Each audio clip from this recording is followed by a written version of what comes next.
Vamos a iniciar. Buenos días a todos de nuevo. Dios les bendiga. La charla de hoy justamente vamos a hablar un poquito de el tema que nos ocupa de la intervención en la era de la farmacología. Entonces, para eso les voy a poner una presentación que he preparado justamente para esto.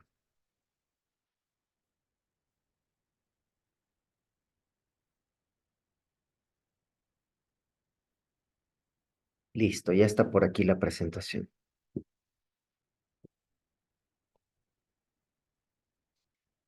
Entonces, bueno, vamos a hablar obviamente, de la intervención terapéutica en la era de la farmacología, en esta era donde, pues, las farmacéuticas, la tecnología, la ciencia, de alguna manera han coincidido y nos han ayudado y nos han perjudicado también en algunas cosas, pero nos han ayudado.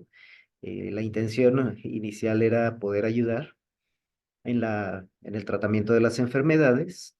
Y obviamente, pues esta tendencia también ha llegado a la parte de las enfermedades mentales. Entonces, ¿por qué justamente estamos estudiando este tema?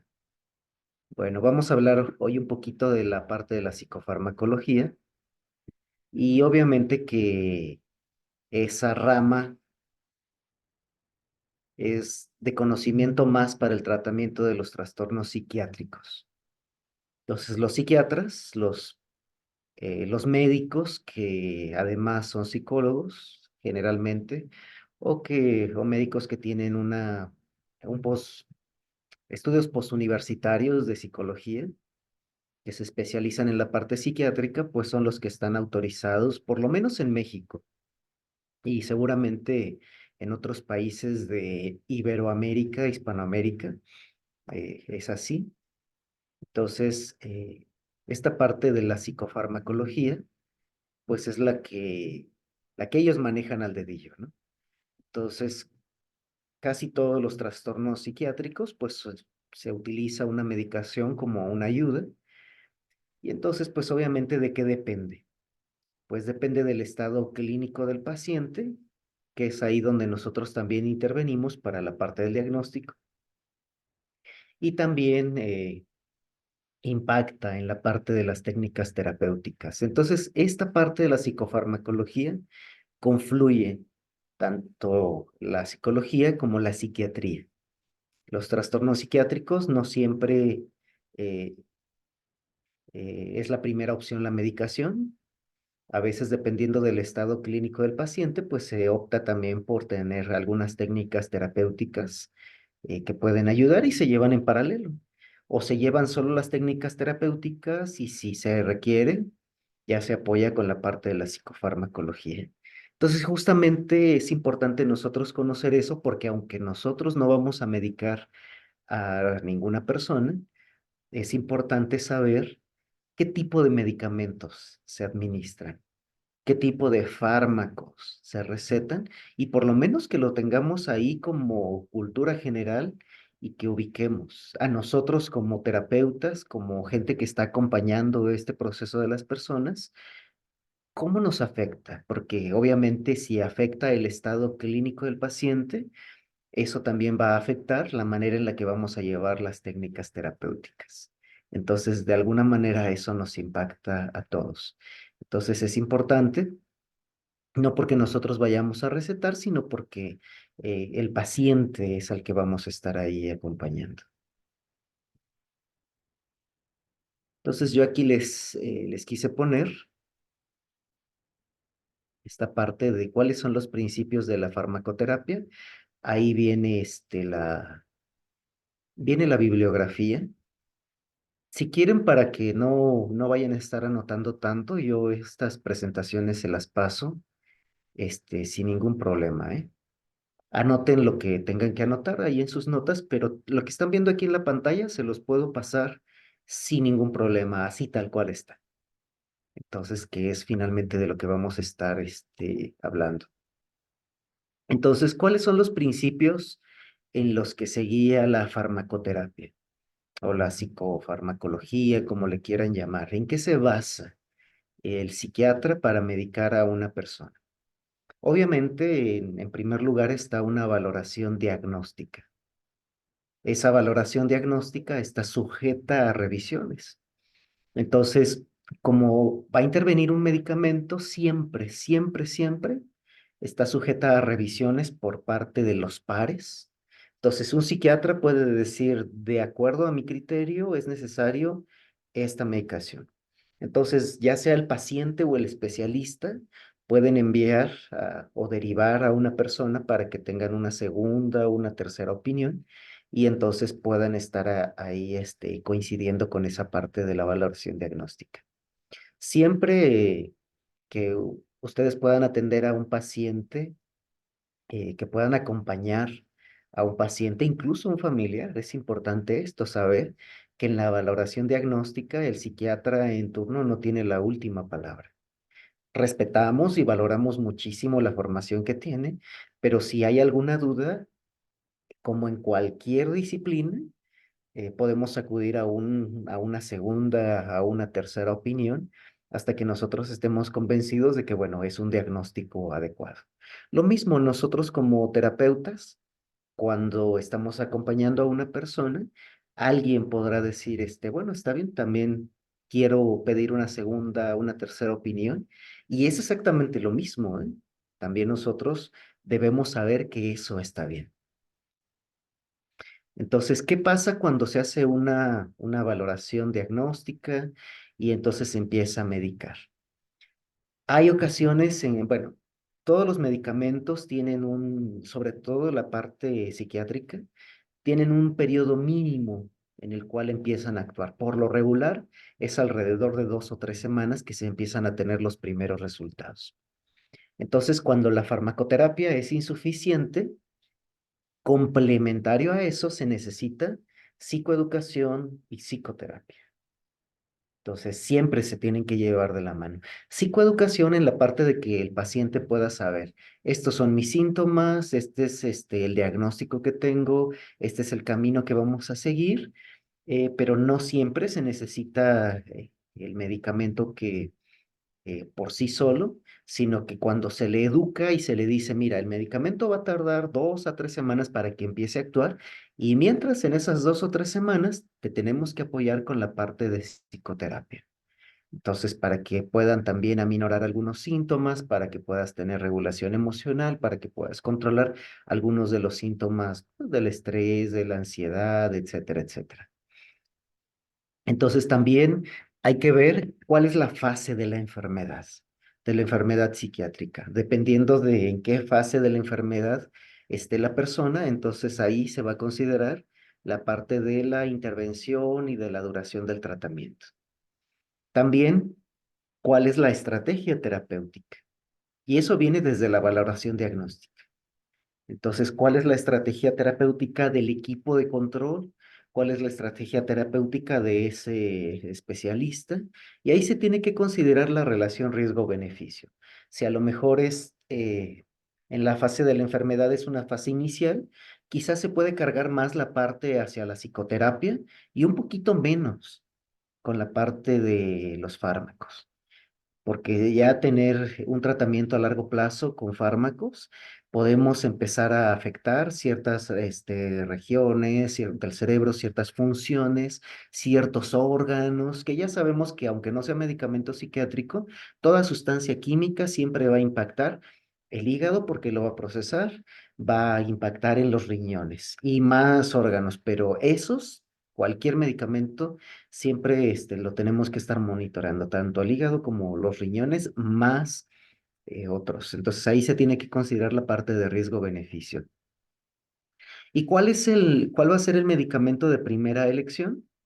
Para episodios posteriores se va a considerar una respuesta previa. Entonces, cuando tenemos un paciente psiquiátrico, no es de, sí, ya le puse un tratamiento y ese tratamiento va a funcionar y listo, ya está. No. A veces es a prueba y error. La mayoría de las veces es a prueba y error. Justamente porque no sabemos cómo va a responder el paciente, cada cuerpo responde de manera diferente, cada cerebro responde de manera diferente. Y entonces cuando el paciente responde mal a un medicamento, se toman notas y, ok, este no, este tipo de medicamentos no va a funcionar. Se presenta un episodio posterior en alguna de las fases de la enfermedad, y entonces es lo que vamos a considerar, la respuesta previa, para tener un medicamento ahí de primera elección. No funcionó este grupo de medicamentos, lo vamos a dejar a un lado. Este grupo parece ser que el paciente sí está respondiendo adecuadamente, entonces lo vamos a dejar como grupo de primera elección.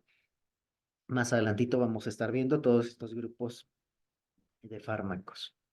Entonces, estos son los principios de estos autores. No quiere decir que sean absolutos, pero me pareció interesante que estos autores manejen que estos deberían ser en general los principios que guíen cualquier tipo de terapia farmacológica. Entonces, tenemos por ahí, parece que dos más. Entonces, eh, ¿cuáles son los síntomas específicos? Justamente para tener marcadores para monitorear el tratamiento. Entonces, ¿cuáles son esos marcadores? ¿Qué vamos a seleccionar? De todo el espectro, ¿qué vamos a seleccionar? Quizá vamos a estar monitoreando el grado o la frecuencia de las alucinaciones, hablando de cierto tipo de enfermedades psiquiátricas, ¿no? Entonces, a lo mejor se va a estar monitoreando eso porque es lo más duro de enfrentar del paciente, las alucinaciones. Entonces, esos van a ser los marcadores para monitorear qué tanto está funcionando el tratamiento farmacológico. Quizá el problema más grave que está enfrentando el paciente son los ataques de ansiedad o de pánico. Entonces, esos van a ser los marcadores para monitorear el tratamiento. No vamos a monitorear otra cosa, sino máximo un par de marcadores, y entonces esos se van a estar monitoreando esos síntomas específicos. Y al final, ¿cuáles son los efectos adversos de estos medicamentos? Obviamente tenemos que estar monitoreando cuál es la seguridad, qué efectos adversos se presentan y cuál es la eficacia. Va ligado con la parte anterior. Entonces, la eficacia tiene que ver con los marcadores que vamos a estar monitoreando para la parte del tratamiento, y la parte de eh, la seguridad tiene que ver con los efectos adversos que pueden mostrar en determinado momento algunos de los pacientes. Entonces, qué interesante que tenemos ahí estos principios que nos pueden estar guiando. No necesariamente nosotros que seamos psiquiatras, pero cuando nosotros estamos dando acompañamiento terapéutico, tenemos que conocer estos principios. No nada más es de que nos llega un paciente, me mandaron este medicamento y listo. Ok. ¿Te hicieron una valoración diagnóstica? ¿Qué parámetros te van a estar monitoreando?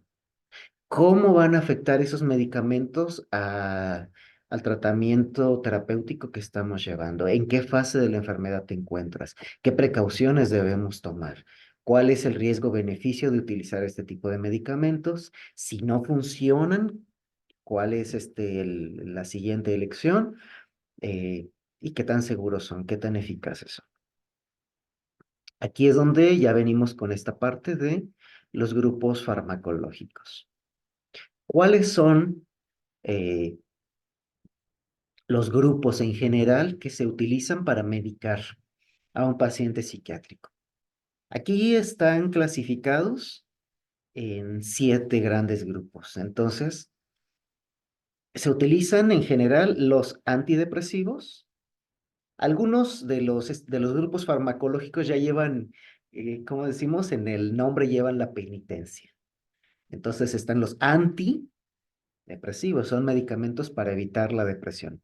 Ansiolíticos son medicamentos para tratar con la ansiedad. Psicoestimulantes, vamos a ver qué cosas estimulan. Antipsicóticos son medicamentos para tratar la psicosis. Estabilizadores anímicos, vamos a ver qué diferencia hay con la parte de psicoestimulantes. Medicamentos o fármacos antidemencia, y medicamentos o fármacos para el tratamiento de las adicciones o dependencias químicas. Entonces, vamos a ver estos grandes grupos. Aquí yo los puse para que los podamos estar ubicando. Entonces, los vamos a ver, creo que en ese orden los puse. No necesariamente tienen que ir en ese orden, pero ahí es donde los vamos a ver. De repente, si hay alguna duda en cuanto eh, o va surgiendo alguna duda en la charla, siéntanse libres de escribirla en el chat. Ahí lo tenemos justamente para eso. Vamos a aprovechar esas herramientas que ahí tenemos. Entonces, escríbanla libremente en el chat. Si sé la respuesta en ese momento, se las pongo. Si no la sé, busco en mis archivos de memoria y si de plano no encuentro nada ahí, pues ya les diré, no, no lo sé. Ya vemos la manera de poder resolver. Entonces, aquí están estos grupos farmacológicos. ¿Para qué se usan estos medicamentos? No vamos a ver exactamente los medicamentos porque es muchísimo, pero vamos a ver el para qué. En este caso, los antidepresivos son fármacos, son medicamentos, son sustancias químicas que se utilizan para tratar la depresión mayor, para tratar la distimia, para tratar el trastorno obsesivo compulsivo, para tratar el trastorno de crisis aguda, para tratar la fobia social y para tratar el trastorno de control de impulsos. Entonces, algunos de estos diagnósticos que vienen en el CIE-10, bueno, en el CIE-11 ya está ahora la versión, o en el DCM-5, vamos en el 5. Aquí están, bueno, ya la clasificación por CIE o por DCM. Algunos de estos diagnósticos, nosotros tenemos ya tratamientos o tipos de terapia con los que los podemos trabajar en la parte terapéutica, pero justamente cuando interviene un psiquiatra, casi siempre recomiendan, basado en su diagnóstico, si hay que medicar, es justamente para esto. Entonces es necesario que nosotros podamos saber que si nos llega algún paciente con algunos de estos diagnósticos ya psiquiátricos, pues son estos los casos en los que se recomienda la medicación. ¿Qué más tenemos por aquí? Esta es la parte del grupo de los antidepresivos. Luego tenemos la parte del grupo de los antipsicóticos. Entonces, ¿en qué diagnóstico se recomienda medicar o recetar un fármaco en el caso de que tengamos un diagnóstico de esquizofrenia, de manía o de trastorno delirante? Lo vamos a utilizar. Bueno, lo utilizan los psiquiatras.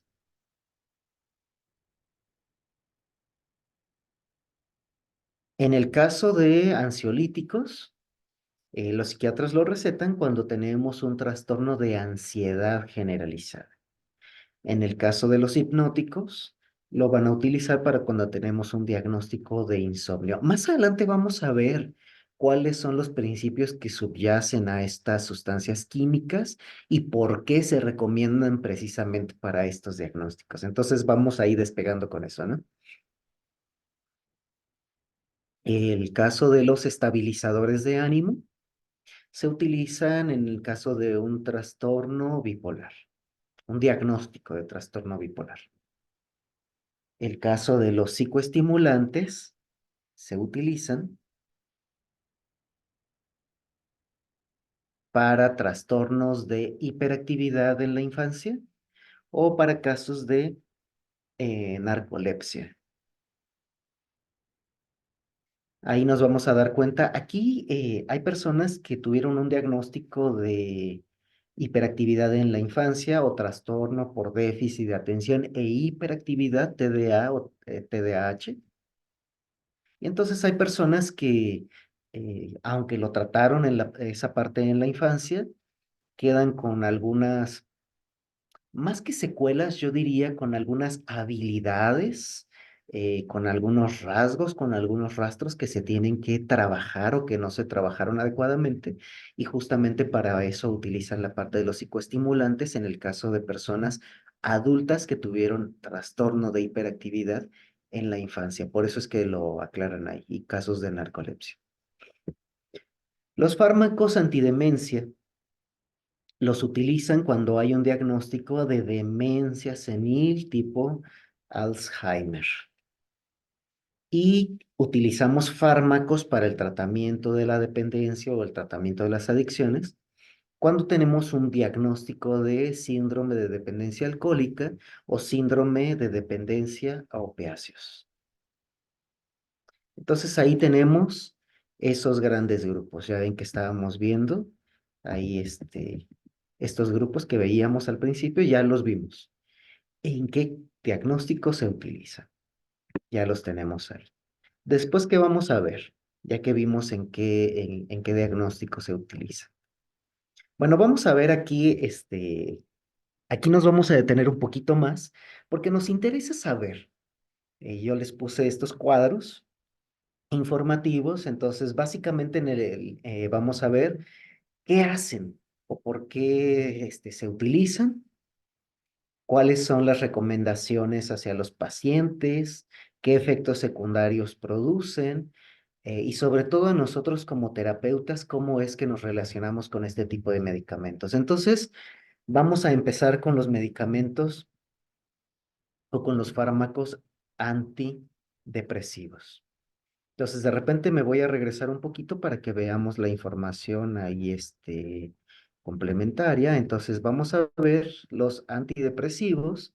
Veíamos que estos son los diagnósticos y esos diagnósticos ya se los puse del lado derecho, cómo están clasificados en el CIE.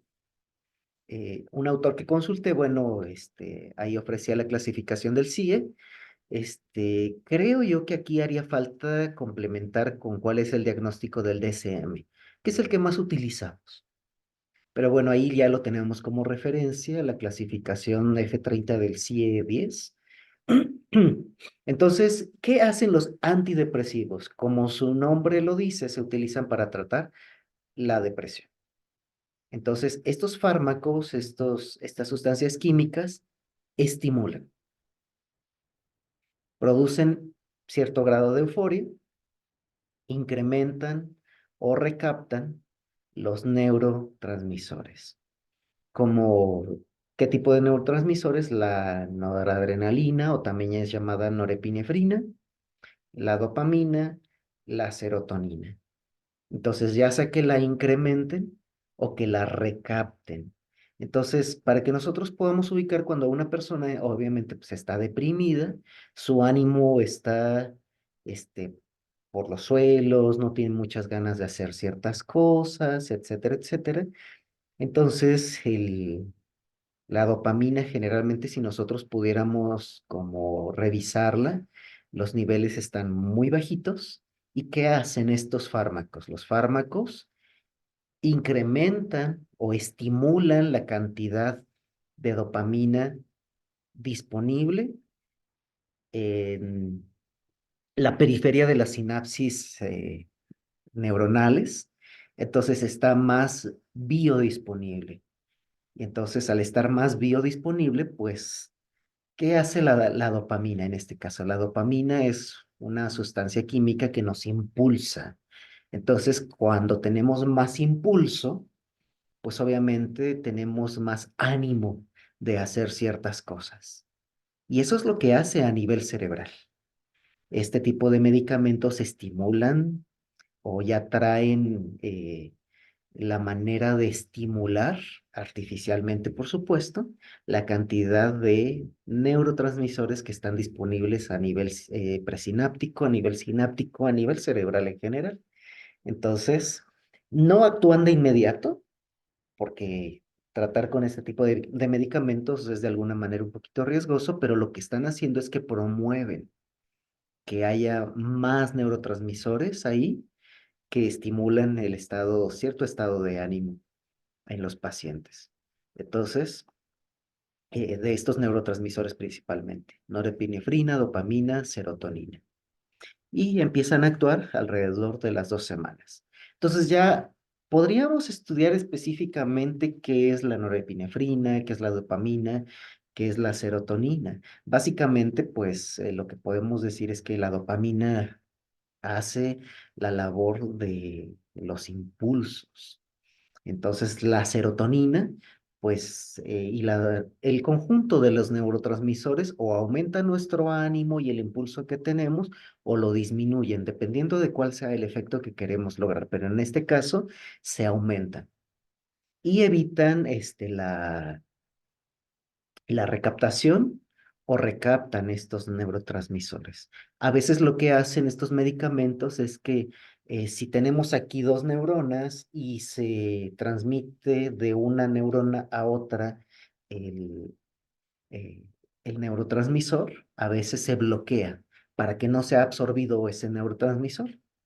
Entonces, normalmente lo que nosotros, como trabaja el cerebro, es que, por ejemplo, en el caso de la dopamina, el cerebro produce la dopamina y tenemos un impulso inicial. Ay, tengo este ánimo, voy a hacer esta cosa y necesitamos ese ánimo inicial, ese impulso inicial para hacer las cosas, esa motivación. Y entonces, una vez que tenemos ese impulso inicial, la dopamina se transmite de una neurona a otra y se absorbe en el espacio sináptico. En el caso de las personas que están deprimidas, no queremos eso porque justamente su química cerebral está alterada. Si ese impulso inicial se termina, ya se vuelven a apachurrar, se vuelven a desanimar, están deprimidas. Entonces lo que hacen estos fármacos es que bloquean la absorción a nivel neuronal de estos neurotransmisores. Entonces, ¿qué pasa? La dopamina no se absorbe, sino está ahí circulando. Entonces hay un impulso constante, constante, constante, constante, constante, constante, constante. Y entonces la persona dice, sí, voy a hacer esto. Eh, Minutos más tarde, sí, sigo con el impulso de querer hacerlo. Horas más tarde, sí, sigo con el impulso de querer hacerlo, porque se tiene que controlar de esa manera artificial. Entonces, ¿cuáles son las recomendaciones para los pacientes y cuáles son las cosas que nosotros como terapeutas tenemos que observar? Se recomienda la utilización conjunta con terapia interpersonal y con terapia cognitivo-conductual para incrementar la efectividad de estos antidepresivos. Entonces tenemos que ayudar al paciente, tenemos que ayudar a la persona que estamos acompañando de manera terapéutica para que sepa cómo manejar sus impulsos, para que sepa ponerse objetivos, para que sepa planear, para que sepa cumplir metas pequeñas. Entonces, si nosotros ponemos una meta inalcanzable, cualquiera se deprime, cualquiera. Entonces, en el caso de los pacientes con una depresión clínica, pues debemos tener mucho más cuidado con eso, ponerles metas alcanzables y esas metas, ponerles tiempos para que se haya un plan y ese plan dividirlo en metas más pequeñas para que la persona vaya alcanzándolas y entonces ese impulso pueda permanecer. Por eso es que se recomienda llevarla junto con terapia cognitivo-conductual y también con terapia interpersonal. Las relaciones interpersonales son muy importantes. Entonces, ¿por qué? Porque nos ayudan. Las personas a nuestro alrededor nos impulsan también. Las personas a nuestro alrededor nos animan. Las personas a nuestro alrededor nos pueden apoyar en la parte de la consecución de las metas. Entonces, es importante esto. Cuando se descontinúan los medicamentos o los fármacos antidepresivos, tiene que ser gradual, ¿eh? Muy gradual. Los medicamentos, cualquier tipo de fármaco, sobre todo fármacos psiquiátricos, nos tienen que poner una dosis inicial o el psiquiatra pone una dosis inicial y tiene que ir viendo la respuesta de la persona. Si la respuesta no es la esperada, se va incrementando hasta una dosis máxima y se supervisa durante cierto tiempo y se ve que se logre el propósito para el cual se dio ese fármaco y si se está logrando, se mantiene ahí la dosis máxima y cuando se va a descontinuar el medicamento, se va disminuyendo la dosis poco a poco, poco a poco, poco a poco, para no afectar la delicada química cerebral. Cuando no se hace de esa manera y se descontinúa de manera brusca o el paciente deja de tomar la medicación, tenemos síntomas como ansiedad, agitación, insomnio, temblores y confusión. Las personas de repente pueden estar justamente con esta parte de ansiedad, de estar en un estado de agitación constante por cualquier estímulo externo. Pueden tener insomnio. Entonces, su química cerebral está tan desequilibrada, sube, baja, que puede ocasionar esto, que el cerebro no funcione adecuadamente para regular la función del sueño y entonces las personas no duermen adecuadamente y entonces eso puede producir cierta falta de control muscular y puede ocasionar confusión. Si nosotros en la mañana, cuando estamos ahí medio somnolientos, decimos, ay, ¿qué sigue en mi día? eh, Enfrentamos mini confusión momentánea. Ahora imagínense los pacientes que suspendieron una medicación que les está alterando la química cerebral. Obviamente la confusión es mucho, mucho mayor. Entonces, en la parte terapéutica, del lado derecho estamos viendo que estos antidepresivos se recomiendan para la remisión, ojalá y que todos pudieran remitir o dejar atrás los síntomas deprimidos, pero es importante saber que estos medicamentos antidepresivos funcionan en personas deprimidas.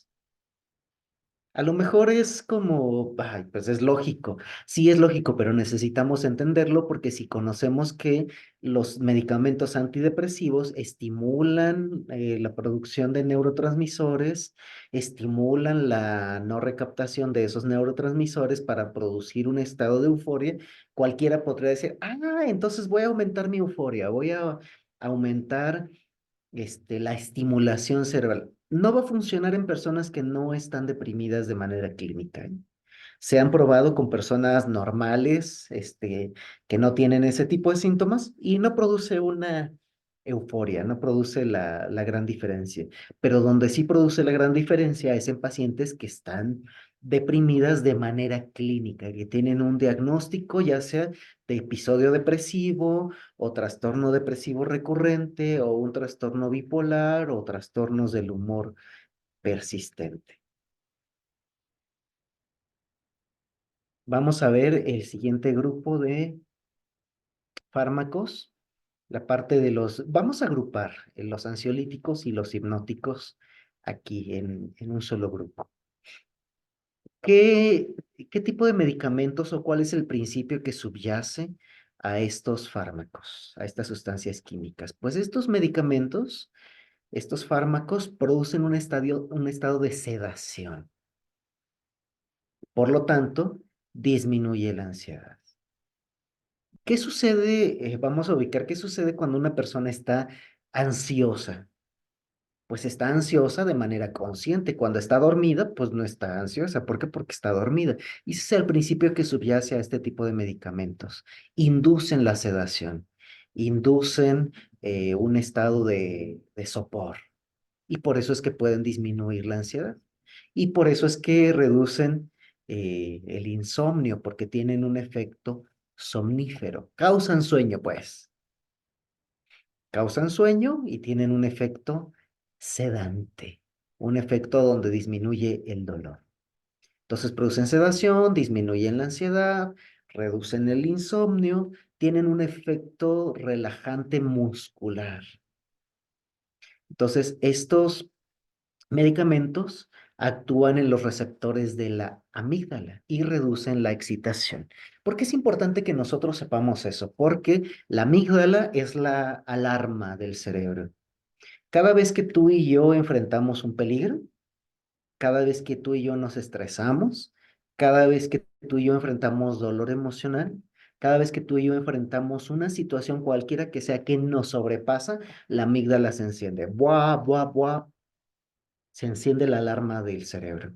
Y entonces la amígdala desencadena una serie de cambios en cascada en el cerebro, en los pensamientos, en el estado anímico y que incluso se ven reflejados a nivel corporal. Entonces el cuerpo está en estado de emergencia, aumenta la excitación, aumenta la presión sanguínea, aumenta el ritmo cardíaco, aumenta el estado de alerta, aumenta el estado de vigilancia, entonces las personas se vuelven o nos volvemos hipervigilantes, estamos pendientes de muchos detalles, aumenta la ansiedad, todo eso ocurre nada más cuando se enciende la amígdala, que es la alarma del cerebro, cascada. efecto cascada. Entonces, este tipo de medicamentos, ¿dónde actúan? En los receptores de la amígdala. La amígdala tiene un montón de receptores bioquímicos y entonces lo que hacen estos medicamentos es que bloquean la amígdala, como si le pusieran eh, un preservativo, válgame la analogía, a la amígdala, y entonces la amígdala está protegida ahí con un forro y ya no pueden eh, esos neurotransmisores ya no pueden actuar en la amígdala. Y entonces la amígdala está como, ah, no pasa nada, está en una burbuja, literal. Y entonces, como la amígdala ya no actúa, se reduce la excitación bioquímica del cerebro, ya no hay ansiedad, se relajan los músculos, etcétera, etcétera, etcétera. Todo eso que son los síntomas característicos de la ansiedad. Entonces, uno podría decir, vaya, qué interesante. Reduce todo eso con ese efecto. Obviamente, ¿cuáles son las precauciones que se deben tomar en la administración de estos fármacos? Que no deben ser prescritos por más de 2 meses. Tardan en actuar, estos sí son un poquito más rápidos, pero justamente porque son más rápidos, los efectos secundarios, pues son más inmediatos en el cerebro. Nosotros necesitamos que la amígdala no esté en una burbuja, que la amígdala actúe, porque por algo es la alarma. Es como si un edificio tiene una alarma contra incendios. Entonces, a lo mejor, por ejemplo, ahora que tenemos una ola de calor aquí en Ciudad de México, pues de repente, sobre todo si tenemos pastizales alrededor, empieza a oler a humo porque pues por las altas temperaturas se empieza a incendiar alguna parte y uno huele a humo y si uno tiene un sensor muy sensible, se encienden las alarmas y uno dice, ay no, para evitar que se enciendan las alarmas contra incendios, ¿qué es lo que voy a hacer? Apagar la alarma. Ajá, la apagas y acabas con el problema. Sí, ya no se va a estar encendiendo, ya no va a ser una molestia, pero imagínate que de repente haya un incendio en el edificio, nadie nos va a avisar de eso. Entonces puede ocurrir una tragedia. Lo mismo a nivel bioquímico en el cuerpo y en la mente. Sí, estos medicamentos ansiolíticos e hipnóticos con efectos antihisomníferos encierran en una burbuja la amígdala y la amígdala no va a reaccionar. Pero la amígdala es la alarma del cerebro, la alarma del cuerpo. Entonces, si hay una verdadera alarma a nivel corporal, no vamos a poder reaccionar de manera adecuada y ahí vamos a tener efectos secundarios. Entonces, por eso es que se recomienda que no se prescriban por más de 2 meses estos medicamentos ansiolíticos e hipnóticos. Es importante saberlo para nosotros como terapeutas, como acompañantes terapéuticos, porque porque si llega un paciente con algunos de estos cuadros que vamos a ver y tú ya tienes más de 2 meses tratándolos y te dicen que siguen tomando ansiolíticos, que siguen tomando hipnóticos, ahí es donde nosotros tenemos que encender ese foquito amarillo de decir, ok, ¿qué está pasando ahí? Entonces, puede hacer que la persona se siente muy bien con el medicamento, pero es ahí donde viene esta recomendación. No se prescriben por más de 2 meses y sí o sí este tipo de pacientes tienen que acompañarse o tienen que ser acompañados a nivel terapéutico con técnicas de relajación y manejo del estrés. Ahí no es opcional, es sí o sí, porque la administración del fármaco solamente es una ayuda. Sí o sí tenemos que enseñarles técnicas de relajación, técnicas de respiración, técnicas de manejo del estrés, para que la persona sin la ayuda de los medicamentos, después de los 2 meses de estar con esa ayuda, sepa cómo manejarlo por sí mismo. ¿Por qué? Porque además estos medicamentos pueden causar dependencia y pueden causar tolerancia. Entonces, la dependencia es que las personas cada vez que tengan estrés, cada vez que tengan ansiedad, este, quieren estar tomando el medicamento. Entonces pueden causar una dependencia emocional, pero también pueden causar una dependencia química de estos medicamentos y causar un efecto de tolerancia. Quiere decir que si estamos dando una dosis máxima permitida, después de 2 meses, esa dosis máxima permitida ya no les hace. Al final de cuentas es una droga, es una sustancia química, es una droga, es un fármaco. Entonces, si lo estamos administrando por más de cierto tiempo, que le llamamos efecto de tolerancia. Se necesita aumentar la dosis del medicamento. Pero, ¿qué pasa cuando se aumenta la dosis de este tipo de medicamentos? Podemos tener una intoxicación por sobredosis. Y si los quitamos, tenemos síndrome de abstinencia.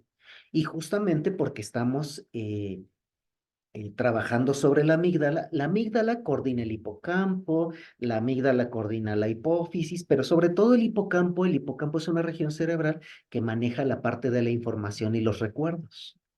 Si la amígdala no se coordina adecuadamente con el hipocampo, podemos tener episodios de amnesia. Entonces, vean, toda esta parte eh, es delicado y necesitamos nosotros saberlo porque si de repente llega un paciente y entonces se empieza a tener periodos de amnesia, ya nosotros vamos a poder saber que esos periodos de amnesia son normales dentro de la parte de la medicación, pero no deberían presentarse. Ya cuando se presentan estos episodios de amnesia es porque ya sobrepasó los 2 meses de la medicación o porque hubo una sobredosis porque se aumentó la medicación o porque se quitaron bruscamente o porque se quitaron sin haber enseñado al paciente adecuadamente esas técnicas de relajación y del manejo de estrés. Entonces vean cómo todo es un panorama donde vamos encajando. Entonces, ya dándole nombre y apellido a los trastornos, estos medicamentos ansiolíticos e hipnóticos se administran en este tipo de diagnósticos: trastorno de ansiedad generalizada, trastorno de pánico, trastorno no orgánico del sueño, síndrome de abstinencia alcohólica, trastornos de ansiedad fóbica, trastorno obsesivo compulsivo y trastorno disociativo. Y al ver justamente qué es lo que provocan estos medicamentos, ya sabemos por qué se recetan en este tipo de diagnósticos, ¿vale? Listo, vamos a ver el siguiente grupo de medicamentos. Este tipo de fármacos, de drogas, de sustancias químicas son los psicoestimulantes. ¿Qué son los psicoestimulantes? En resumen, son sustancias dopaminérgicas. ¿Qué son las dopaminérgicas? Justamente que provocan un aumento en la cantidad de dopamina presente en el cerebro y reducen la recaptación de dopamina. Lo mismo que veíamos en el caso del grupo pasado, del grupo de los antidepresivos. Pero en el caso de los antidepresivos, incrementan o recaptan no solamente la dopamina, sino la noradrenalina y la serotonina.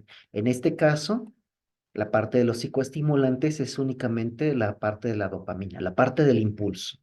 Entonces, los dopaminérgicos incrementan e impiden la recaptación solo de la dopamina. Es la diferencia entre los antidepresivos con los psicoestimulantes. Entonces, los psicoestimulantes están dentro del grupo de los antidepresivos, pero solamente se enfocan en la parte de la dopamina. Al aumentar el estímulo, tiene propiedades anorexígenas, que por eso se utilizaban antes. Algunos de los psicoestimulantes son ilegales y el uso actual solo son con diagnósticos de TDAH. ¿Por qué? Porque causan eso. La persona tiene tanto impulso que se la pasa, si la persona toma psicoestimulantes, está con impulso todo el día, impulsados para hacer cosas y se olvidan de comer. Se les va el hambre, el apetito se reduce y entonces las personas no se acuerdan de comer y justamente muchas personas los buscan por este efecto. Reducen el sueño. Están con impulso, impulso, impulso, impulso. Tienen el impulso de hacer cosas, pero no de dormir. También hay una reducción en la parte del sueño, tiene ese efecto. Y por eso es que muchas personas las utilizaban para incrementar el rendimiento, la eficacia, para rendir más en el trabajo, para rendir más en la escuela. Y en muchas escuelas prohibieron este tipo de sustancias porque sí aumentaban el rendimiento escolar, pero disminuían a largo plazo o afectaban en la parte de la salud de las personas. Entonces, ¿cuál es la recomendación terapéutica en este caso? Se utilizan solo para TDAH y las personas que son medicadas y que son diagnosticadas con TDAH, se les recomienda dejar la medicación los fines de semana y las vacaciones. Entonces, cada medicamento tiene lo suyo propio. Ya ven que les digo que hay que aumentar y disminuir las dosis, pero este tipo de medicamentos, por sus propiedades dopaminérgicas, no pasa nada si se dejan los fines de semana y las vacaciones, y lo que se hace es que también se deja de estar estimulando tanto la parte del cerebro. Entonces, se le tiene que advertir a los pacientes que hay una mejoría clínica gradual. No va a mejorar la persona en 2 semanas, sino va a haber una mejoría clínica gradual. Poco a poquito, poco a poquito, poco a poquito, poco a poquito, se va a presentar esa mejoría clínica de el TDAH diagnosticado.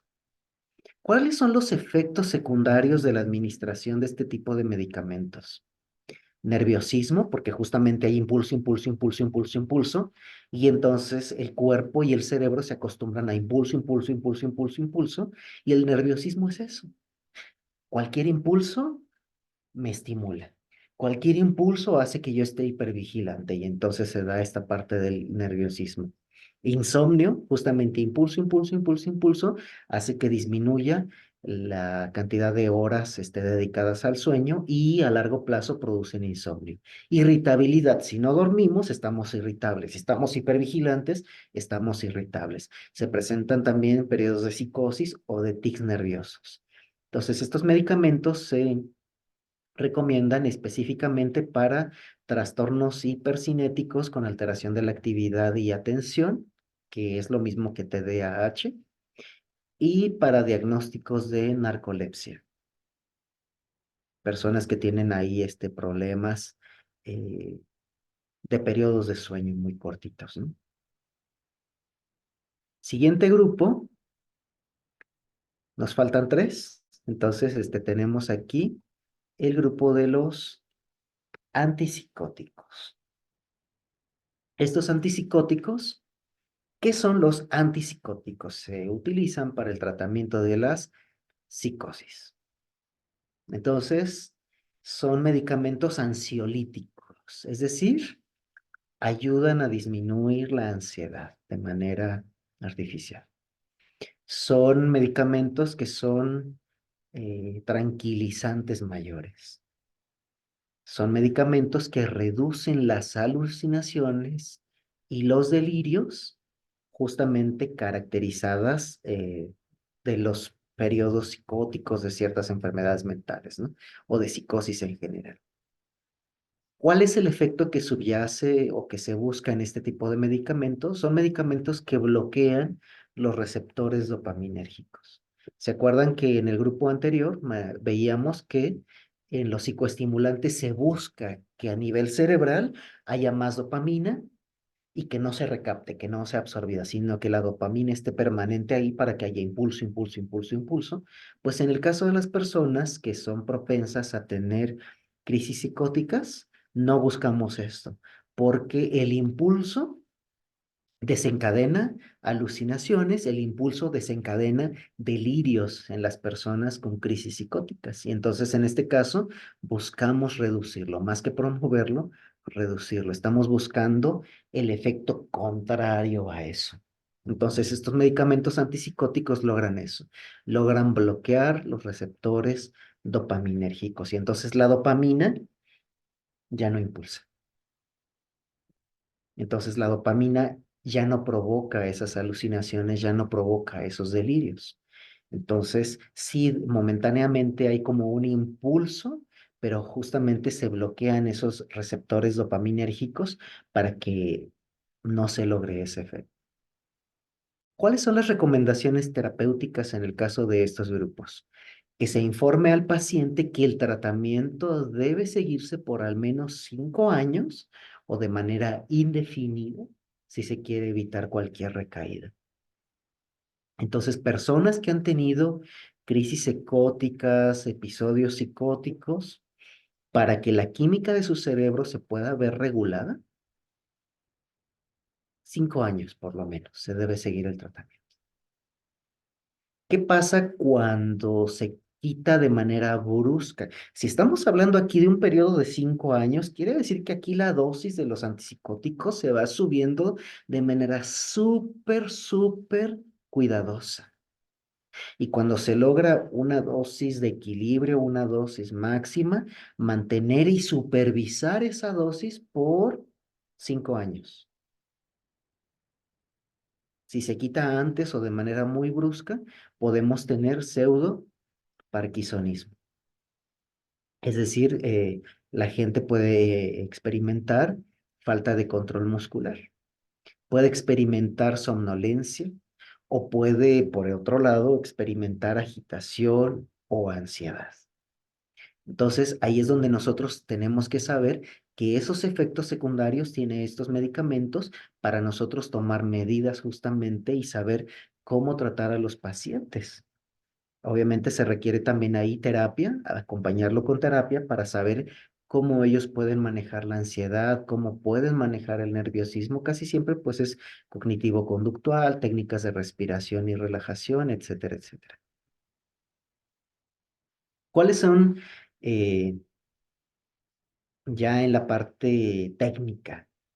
Pues tiene efectos sobre trastornos del pensamiento, lo que veíamos, ¿no? Que son ansiolíticos, tranquilizantes, reducen alucinaciones y delirios, pues tiene efectos sobre trastornos del pensamiento, sobre conducta extravagante, síntomas catatónicos, y entonces estos medicamentos se recetan para trastornos diagnosticados de esquizofrenia, trastorno psicótico agudo, trastorno esquizoafectivo, episodio maníaco, fase maníaca en el trastorno bipolar. Entonces, en el trastorno bipolar ya ven que tenemos una fase maníaca y una fase depresiva, una fase arriba, una fase abajo. Entonces, cuando tenemos una fase maníaca de impulso, impulso, impulso, entonces con un antipsicótico se reduce esa fase maníaca de esta parte del trastorno bipolar. O algunos casos de trastorno obsesivo compulsivo. Ahí tenemos la clasificación del CIE-10.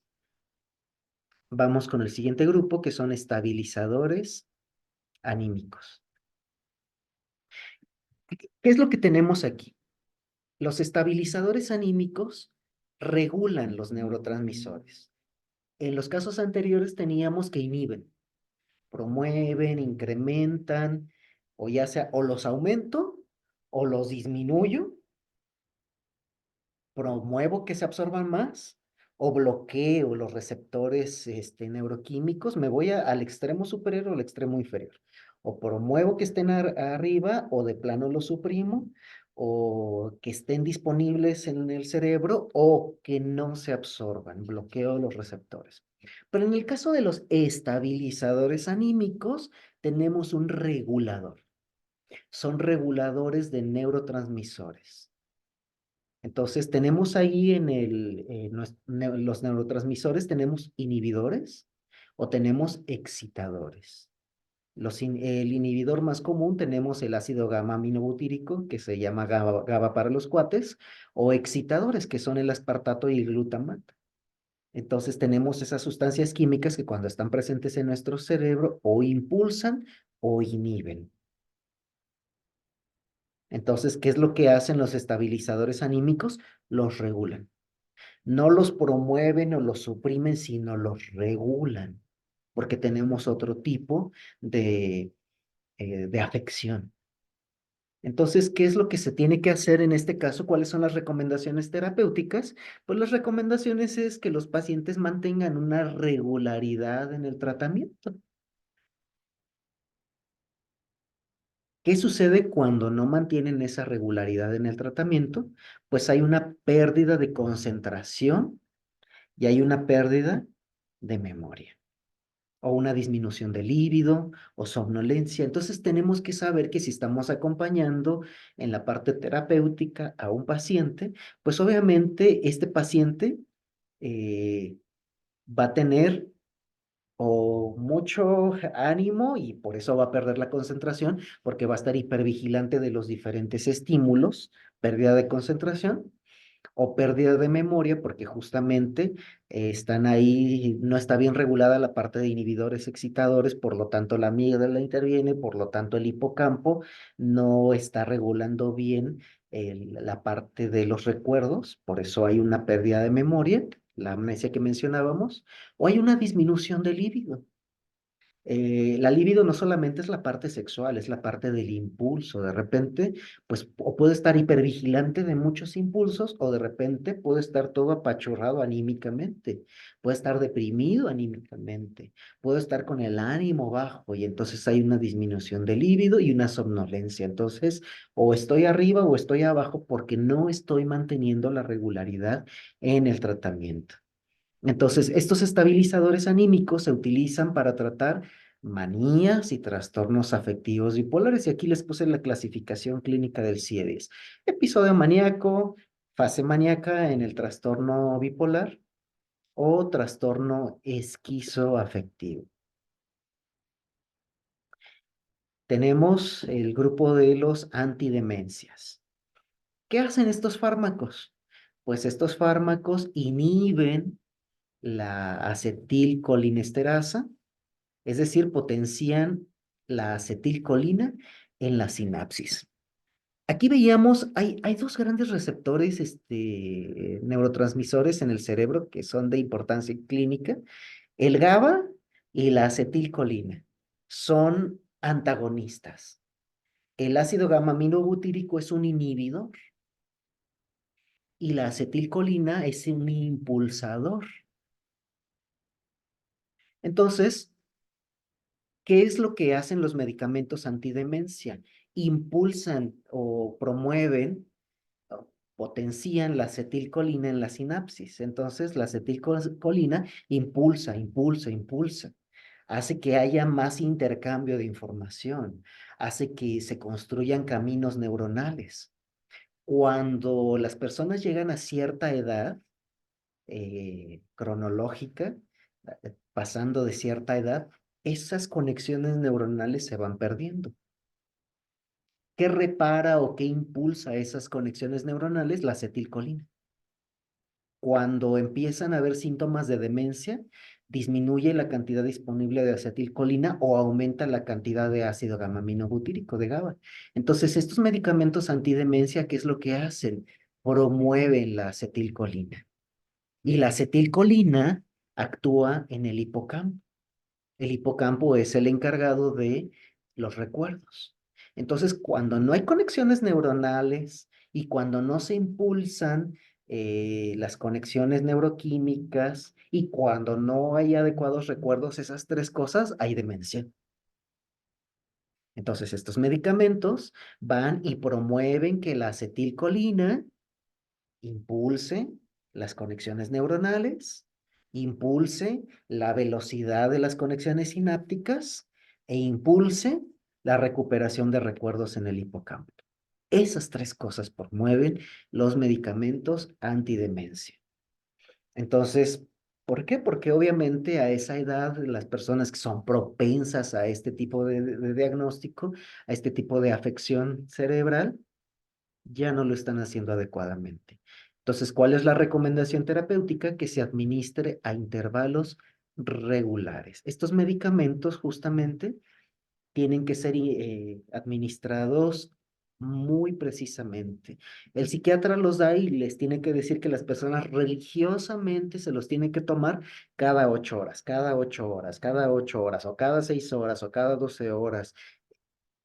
Intervalos súper regulares. Entonces, cuando no se administran a esos intervalos regulares, justamente porque hay una liberación dentro del plasma sanguíneo y de ahí se va al cerebro y de ahí empieza a actuar y se tiene que mantener cierta concentración plasmática, cuando no se da eso, ¿qué producen estos medicamentos? Somnolencia. La gente se la vive con sueño. Entonces, a ustedes les pueden llegar un paciente que les digan, ay, ¿qué cree que todo el tiempo traigo sueño? Todo el tiempo estoy cansado o estoy confundido, no sé si estoy aquí, no sé si estoy allá. Se potencian los síntomas de la demencia o todo el tiempo o estoy con somnolencia, pero al mismo tiempo con insomnio. Es decir, tengo sueño, pero no me puedo dormir.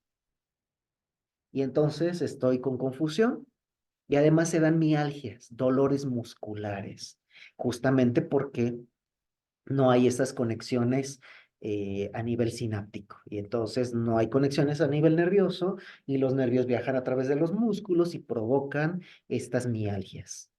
Entonces, esto es importancia clínica, importancia terapéutica, porque así nosotros sabemos, podemos sospechar, ok, viene un paciente confundido, con somnolencia perinsomnia, es decir, tiene sueño pero no puede dormir, le duelen los músculos, entonces ya está recibiendo medicación, pero pues no le está funcionando y entonces ahí nosotros tendríamos que preguntar, ¿está tomando su medicamento a intervalos regulares? ¿O está tomando medicamento o no lo está tomando? Es ahí donde confluyen esa parte de la disciplina psiquiátrica con la parte terapéutica. En la parte técnica, pues estos medicamentos antidemencia se utilizan para el tratamiento del deterioro cognitivo en el diagnóstico de demencia leve o moderada tipo Alzheimer. Y tenemos el último grupo, el grupo del tratamiento de las dependencias o de las adicciones.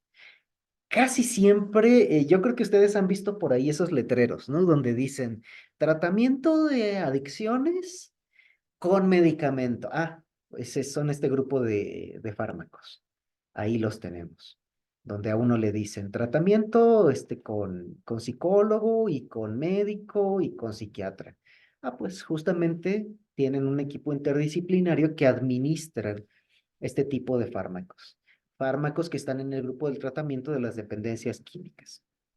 ¿Qué hacen estos fármacos? Tratan el síndrome de abstinencia. Eliminan la acción de los opiáceos o reducen los daños de esas sustancias que produjeron en el cuerpo.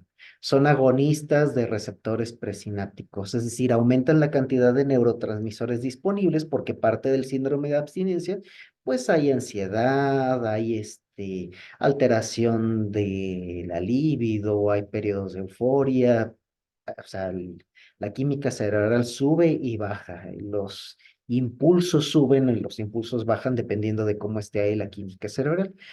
Los opiáceos, pues no solamente es la morfina, el más común que tenemos ahorita y del que se habla en todos lados es el fentanilo. El fentanilo es un opiáceo artificial. Ahí tenemos lo clásico. Entonces, para que sepamos que podemos trabajar con síndrome de abstinencia causado por alcohol, y aquí se los estoy poniendo del lado derecho, las sustancias psicotrópicas. Podemos trabajar síndrome de abstinencia por alcohol, por opioides, morfina, por cannabinoides, marihuana, por sedantes e hipnóticos, medicamentos que las personas utilizan para el dolor, por cocaína, otros estimulantes, alucinógenos, tabaco, disolventes volátiles, gente que se anda moneando, decimos en México, por solventes, y por policonsumo, una mezcla de estas cosas, ¿no? Entonces, son agonistas de receptores presinápticos, es decir, aumentan la cantidad de neurotransmisores disponibles en, en el cerebro. ¿Cuál es la recomendación aquí? Y por eso la puse ahí, porque es lógico, pero de todas maneras tenemos que saberlo.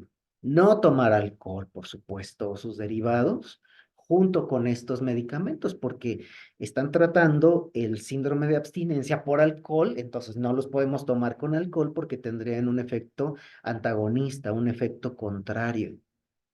Entonces, se recomienda que estos medicamentos sean administrados dentro de un programa de desintoxicación y es ahí donde nosotros como terapeutas entramos.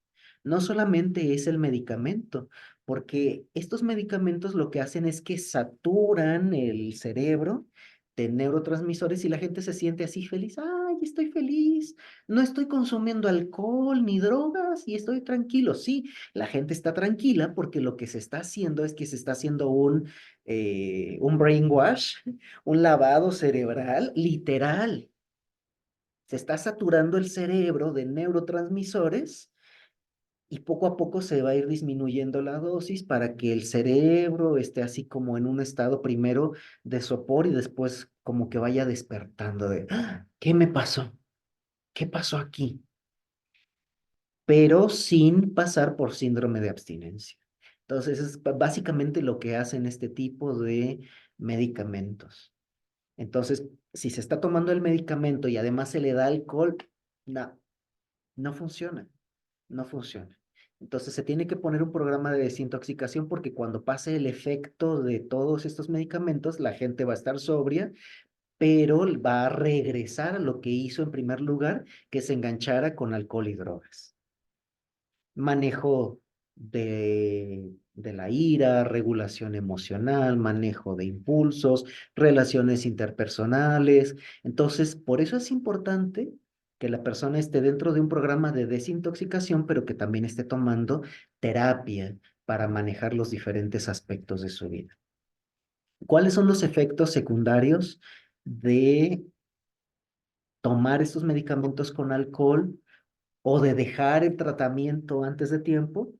Somnolencia, sedación, alteración del líbido, cefalea, euforia. Entonces, las personas tienen síntomas de la cruda moral y la cruda física, ¿no? Cuando la gente consume alcohol, amanece con un dolor de cabeza, amanece con ganas de no hacer nada, con somnolencia, sedados. Esos síntomas de cruda son los síntomas de dejar también el tratamiento a medias. Dentro de la parte técnica, aquí les puse del lado derecho, se recetan en tratamiento de la adicción. Lo que dice el CIE-10 es que es trastornos mentales y del comportamiento debidos al consumo de sustancias psicótropas, todas las sustancias que ya habíamos mencionado. Entonces, esta es la parte técnica, pero también la parte terapéutica. ¿Cómo nosotros nos afecta el que las personas estén tomando este tipo de tratamientos y cómo nosotros nos relacionamos con esa parte? Ok, aquí vamos a ver el tratamiento de los trastornos psiquiátricos de manera genérica. Ya habíamos visto las recomendaciones para medicar, pero aquí vamos a ver ya un poquito más con calma cuál es el tratamiento en general de esos trastornos psiquiátricos, qué es lo que se debe hacer y dónde intervenimos también nosotros. Entonces aquí se los puse como un flujo. En primer lugar, ya veíamos la parte de la evaluación del paciente. Entonces tiene que haber un diagnóstico clínico por personas, obviamente aquí pues por un psiquiatra, y tiene que haber un diagnóstico avalado por un instrumento como el DCM o por el CIE, que vienen aquí, de hecho, hasta los numeritos que pusimos, ¿no? Los que ya conocemos, del F10 al F19, el F0, dependiendo del diagnóstico que sea ahí. Entonces tiene que haber un diagnóstico aterrizado, un diagnóstico clínico. Se tienen que tener en consideración o se deben considerar cuáles son las capacidades de este paciente. El paciente es capaz de tener control de impulsos, el paciente es capaz de manejar el estrés, la ansiedad, o no es capaz porque no está dentro de sus herramientas de vida. Si tiene esas capacidades, bueno, entonces de inicio no está recomendada la medicación, sino más bien fortalecer esas capacidades con habilidades terapéuticas, con habilidades de respiración, de relajación, con habilidades para enfrentar el estrés y la ansiedad. Desde aquí entramos nosotros, capacitando a la persona en esas habilidades de vida que debería tener. Se evalúa también cuáles son las necesidades del paciente. ¿El paciente vive solo o el paciente vive acompañado? Por lo tanto, hay una necesidad de relaciones interpersonales o hay una necesidad de supervisión más constante porque justamente no hay personas que estén ahí alrededor. La edad de la persona, si es una persona mayor, si es una persona joven, si está casada, etcétera, etcétera. ¿Y cuáles son las potencialidades? El paciente sí tiene la potencialidad de manejar el estrés o la ansiedad o de plano sí está en un estado de mal manejo de las emociones, de regulación emocional, que entonces sí la primera elección tendría que ser un medicamento. Entonces, esa viene en la fase inicial de evaluación del paciente. Luego tenemos ahí, en esta segunda parte, la relación terapéutica. Hay que crear una relación terapéutica con el paciente, no solamente a nivel psiquiátrico, sino a nivel terapéutico, a nivel psicológico. Entonces ya todos los que estamos en este acompañamiento terapéutico sabemos que hay que promover la confianza, hay que llegar a acuerdos. No solamente es promover la confianza, sino llegamos a un acuerdo. Oye, es, traes un diagnóstico, hay esta confianza terapéutica, pero tú y yo vamos a llegar a unos acuerdos. Nos vamos a reunir cada semana durante cierto tiempo, vas a ser constante, constante, constante. Parte de los acuerdos incluye que también tú puedas en casa estar cultivando estas habilidades terapéuticas, que puedas estar haciendo estos ejercicios, que puedas estar haciendo estas asignaciones y que trabajemos tanto en el consultorio como fuera del consultorio. Eso es parte de los acuerdos. Y la resolución. Hay estos objetivos, los acuerdos nos van a permitir llegar a esta resolución, a esta consecución de objetivos, tanto en la parte terapéutica como en la parte psiquiátrica, donde estamos apoyando. Después vemos la parte de un tratamiento a seguir. Obviamente, si hay un diagnóstico, hay un pronóstico. ¿Cuál es el pronóstico si se lleva este tratamiento? Vamos a llegar a estos objetivos. Entonces, en este tratamiento, ¿qué se está recomendando hacer? Una cosa es el diagnóstico, donde ya sabemos qué es lo que hay. En la parte del tratamiento, ¿cuáles son los pasos que se van a seguir para llegar al objetivo? Debe haber un plan de tratamiento, de preferencia, pues un plan integral, un plan interdisciplinario, etcétera, y el tipo de tratamiento farmacológico, tratamiento terapéutico, etcétera, etcétera. Después de eso tenemos un acercamiento integral a ese plan terapéutico. Tiene que haber una rehabilitación, no solamente una medicación, sino tiene que haber una rehabilitación, cultivar esas habilidades, tiene que haber cuidados, cuidados terapéuticos, cuidados sociales, cuidados espirituales. Eso es algo súper importante, porque recordemos que como psicólogos también somos cristianos y traemos nuestra fe al espacio terapéutico. Entonces, ¿qué tipo de cuidados hay aquí? Y aquí es donde nosotros podemos aliarnos incluso con el pastor y hacer equipo. Mire, esta persona, ¿cuáles son las cosas comunes que se dan a veces en la clínica como cristianos? A veces dicen, oye, ¿no tienes una clínica de rehabilitación? Sí, mire, está esta clínica y además se le da seguimiento espiritual. Eso es lo importante. ¿Qué cuidados hay a nivel espiritual? ¿Hay un pastor al pendiente o un consejero o bueno, iba a decir capellán, pero aquí en México no es tan común la figura de capellán como lo es en Estados Unidos, pero también es válido? Hay una figura de un capellán o de un consejero o de un coach o de un pastor o de un miembro del cuerpo de Cristo que está apoyando ahí en la parte de cuidados espirituales, orando con la persona, animando a la persona a que pueda eh, establecer y estrechar su relación con Dios. Cuidados a nivel terapéutico, pues hemos hablado de eso. Cuidados a nivel farmacológico, cuidados a nivel social. Esa parte que también viene ahí abajo, ¿no? El apoyo social. Entonces, si nos damos cuenta, el tratamiento de los trastornos psiquiátricos no solamente es medicar, sino es llevar un plan integral. Y al final está una evaluación de ese plan terapéutico, que en resumen es, ¿se están cumpliendo los objetivos? ¿Cuáles objetivos? Pues la gente se está acercando más a Dios, los síntomas están disminuyendo, está desarrollando habilidades para la vida, está fortaleciendo las conexiones interpersonales y está resolviendo los asuntos del pasado o del presente que en un inicio le llevaron a la persona a acercarse, por ejemplo, a alguna adicción o algún trastorno, etcétera, etcétera. Entonces, ¿están cumpliendo los objetivos de ese plan terapéutico? Aquí también les quise poner algunos principios para la prescripción, para la parte medicamentosa, que es importante que nosotros conozcamos. No solamente es receto un medicamento, sino también es evalúo los riesgos y los beneficios. ¿Cuáles son los riesgos? Los riesgos químicos. Estamos hablando de los riesgos fisiológicos. ¿Qué riesgos hay al administrar este medicamento? Pues hay un riesgo de dañar el hígado, de dañar los riñones, hay un riesgo de alterar la bioquímica del cerebro, hay un riesgo de que la persona se agrave en ciertos síntomas, pero también hay el beneficio de que disminuya ese síntoma. Entonces se tienen que evaluar los riesgos y los beneficios, y si el riesgo es mayor que el beneficio, por ahí no es.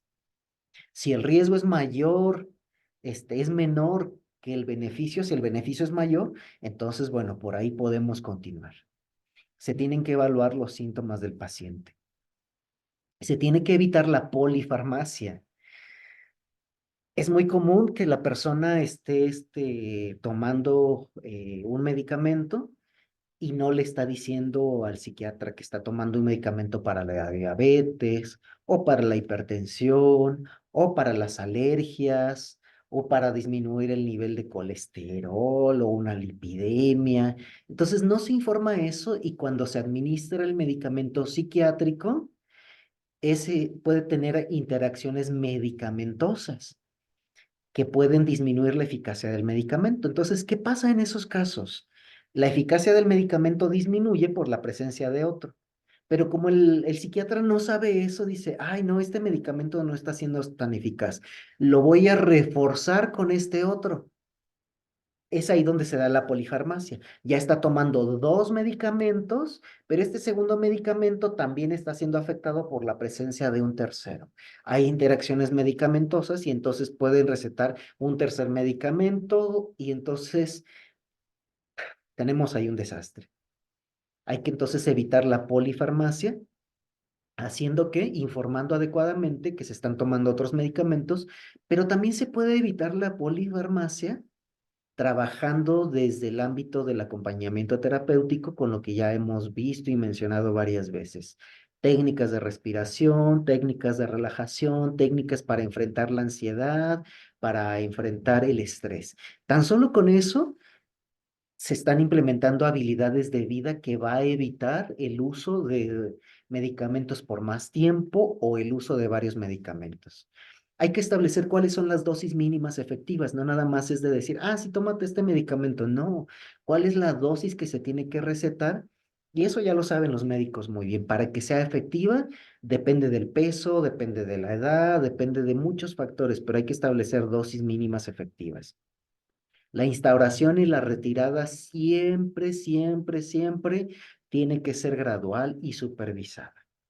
Tenemos que entender, y ya lo vimos, que hay síntomas por descontinuar esos medicamentos o por interacciones medicamentosas o por cambios en los medicamentos. Y al retirar los medicamentos se puede presentar síntomas de abstinencia. Entonces, de nuevo, ¿qué nos puede ayudar a enfrentar esos síntomas de abstinencia? La parte terapéutica, el acompañamiento terapéutico para enfrentar la ansiedad, para enfrentar el nerviosismo, para enfrentar el estrés.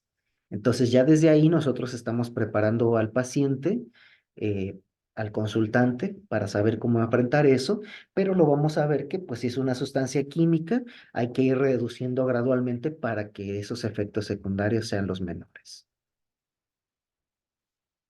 Aquí hay algunas recomendaciones para la prescripción, en donde nosotros también podemos acompañar al paciente. Tienen que ser fármacos probados, no experimentales, y si son experimentales, pues tienen que ser parte de un estudio que esté siendo supervisado por alguna agencia gubernamental. Entonces, si hay un cambio de medicamento, tiene que ser por una buena razón. Y nosotros tenemos que estar ahí conscientes de eso, por si se presentan los síntomas que ya hemos visto, que esos podemos manejarlos a nivel terapéutico. Si se van a combinar medicamentos, tiene que ser exclusivamente en situaciones muy, muy, muy, muy especiales. Se tienen que ajustar las dosis cuidadosamente, se tienen que respetar los intervalos de tomas, se tiene que establecer cuál va a ser la duración del tratamiento, Es que llevo 8 meses tomando este medicamento. ¿Y cuánto más lo vas a tomar? No sé. No, no, no, no, no. Desde el principio se tiene que saber cuál es la duración del tratamiento y finalmente esta recomendación a pacientes que se las puse en el siguiente cuadro. ¿Cuáles son las recomendaciones para los pacientes? Tenemos que ver cuáles son los efectos iniciales del fármaco. ¿Qué espero que haga el fármaco? Ya nosotros a estas alturas ya vimos para qué sirven los medicamentos, cuál es la química subyacente, para qué se usan, etcétera, etcétera. Entonces, ¿qué espero que haga el fármaco? Es que te estoy dando un antidepresivo ¿y qué espero que sea? Pues que disminuya los síntomas de la depresión. ¿Por qué? Por esto y por eso. Eso es psicoeducación. Esto lo tiene que hacer el psiquiatra, pero nosotros podemos reforzarlo, nosotros podemos conocerlo y saber eso. ¿Cuál es la aparición de la respuesta terapéutica del medicamento? Ya lo veíamos, de 2 a 3 semanas. Por eso es que es importante que al principio también el terapeuta, el consejero, el psicólogo esté ahí presente. En esas 2 o 3 semanas tenemos nosotros tiempo para estar acompañando con diversos tipos de terapia. Y entonces, cuando aparezca la respuesta terapéutica, no quiere decir que van a aparecer los primeros signos de mejoría. Está la respuesta terapéutica, pero los primeros signos de mejoría van a aparecer mucho tiempo después. ¿Cuáles son los efectos secundarios frecuentes? Ya lo vimos hoy. ¿Cuáles son los efectos? Una cosa son los efectos secundarios frecuentes. Bueno, sí, mira, te puede dar somnolencia, te puede dar esto y esto. Pero también tenemos que saber que cuando hay efectos secundarios graves, hay rash cutáneo, hay taquicardia con baja frecuencia respiratoria, hay anafilaxis, o sea, una cosa son los efectos secundarios frecuentes, pero otra cosa son los efectos secundarios graves. También es necesario conocer cuáles son las restricciones al tomar el fármaco. Por ejemplo, en el caso del tratamiento de las adicciones, veíamos que cero alcohol o derivados. Alcohol o derivados, no solamente, fíjense, hay algo bien interesante que a veces pensamos de alcohol y derivados, pues es el alcohol del 96 y todo lo que contenga alcohol, no, que son bebidas alcohólicas, brandy, whisky, pero los derivados tienen que ver más bien con productos fermentados. La fermentación el principio de la fermentación es que se produce derivados de esa fermentación. Los derivados de la fermentación, alcohol. ¿Cuál es otro derivado de la fermentación que a lo mejor no hemos considerado aquí? Vinagre. El vinagre es un subproducto de la fermentación. Otro subproducto de la fermentación, productos de fermentación láctea, yogur. El yogur es un subproducto de la fermentación láctea. Entonces, si un yogur se fermenta demasiado, podemos tener ahí pequeñas cantidades o microcantidades de alcohol, pero cantidades también hay de vinagre, cantidades de productos de la fermentación que interfieren con el efecto de los medicamentos. Y eso es algo que debemos tener en consideración. Digo, eso es labor del psiquiatra, del médico psiquiatra, poner en advertencia, pero nosotros también necesitamos saber que parte de las restricciones de tomar los fármacos, perdón, tienen que ver con eso. ¿Cuáles son las restricciones de horario? ¿Cuáles son las restricciones de combinaciones medicamentosas? ¿Cuáles son las restricciones de dosis? ¿Cuáles son las restricciones de tiempo? ¿Cuáles son las restricciones de con qué no puedo tomarlo? Y lo que decíamos, ¿cuál es el tiempo del tratamiento? Es importante que el paciente lo sepa.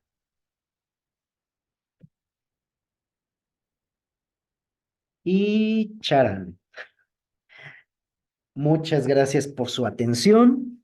Vamos a tener, yo sé que quizá haya ahí preguntas, vamos a tener este tiempo de preguntas y respuestas. Aquí en esta les estoy dejando pues el correo donde pueden escribirme, que es eduardo.cadena@comunidad.unam.mx. Tienen ahí la página de nuestra asociación, www.psicólogoscristianosenaccion.com. Y en Instagram me pueden encontrar como @edicadena. Ahí voy subiendo algunas, algunas recomendaciones sobre salud mental. Entonces ahí me pueden encontrar. Entonces, bueno, voy a dejar abierto el micrófono por si hay alguna duda, por si hay alguna pregunta, por si algo no quedó claro, por si en algo que no quedó suficientemente claro se puede aclarar ahora o abundar un poquito en eso. Entonces, por ahí, Miguel, Gaby, Lenis. Bueno, yo por aquí agradecida por la capacitación, Eduardo. Si bien, aunque estamos en distintos países y quizás las regulaciones farmacológicas en los países también es un poco diferente, pero los conocimientos globales en cuanto a los grupos de medicamentos, cómo afecta el sistema nervioso y sobre todo el rol de nosotros, siempre como terapeutas acompañando el proceso, quizás, bueno, no sé si pasa en sus países, pero aquí en Chile el rol del psiquiatra primero es muy escaso, es muy costoso y una consulta de psiquiatra no dura más de unos 5 o 10 minutos y en Chile está muy complicado el tema porque todo es medicado, todo es como prácticamente a mis consultas llegan todos con los mismos medicamentos, Mm. casi todos. Y el psiquiatra no se da ese tiempo para psicoeducar, para dar seguimiento, para acompañar al paciente en los procesos y creo que eso es una falencia. No sé si pasa por eso, no sé si es solamente aquí que se ha mercantilizado tanto la labor de un psiquiatra, pero aquí sucede eso y es el desafío que siempre tengo en pacientes en consulta, en eso, en acompañarlos. Por supuesto, no es quitarle el valor o la importancia del rol de un psiquiatra, pero sí complementar en mucho su trabajo. Yo creo que en mucho. Entonces, pero igual quedo muy contenta con la capacitación. Agradecería igual si nos puedes después compartir la bibliografía complementaria para ir estudiando un poco más y de verdad que agradecida. Sí, claro que sí, con gusto. Ahí de todas maneras les voy a mandarles la presentación, ahí se la voy a pasar a Miguel Ángel para que se las haga llegar. Y ahí puse también algunos encabezados con bibliografía adicional que se puede utilizar. Si tengo por ahí algo más, ahí se los paso también. Y en México lo que yo he visto es que la gente se automedica, o sea, del sistema público de salud, a veces un familiar tiene un antidepresivo que no se está tomando, un ansiolítico que no se está tomando, y hay otro familiar que se lo acaba tomando. Entonces, esa es una de las dinámicas. Y obviamente uno de los problemas que sucede, que he visto tanto en España como en México, es que son los doctores de cabecera los que acaban medicando a los pacientes psiquiátricos muchas veces. Entonces, pues también los conocimientos no son tan especializados, ¿no? Del médico de cabecera con respecto al psiquiatra. Cierto, sí, eso pasa.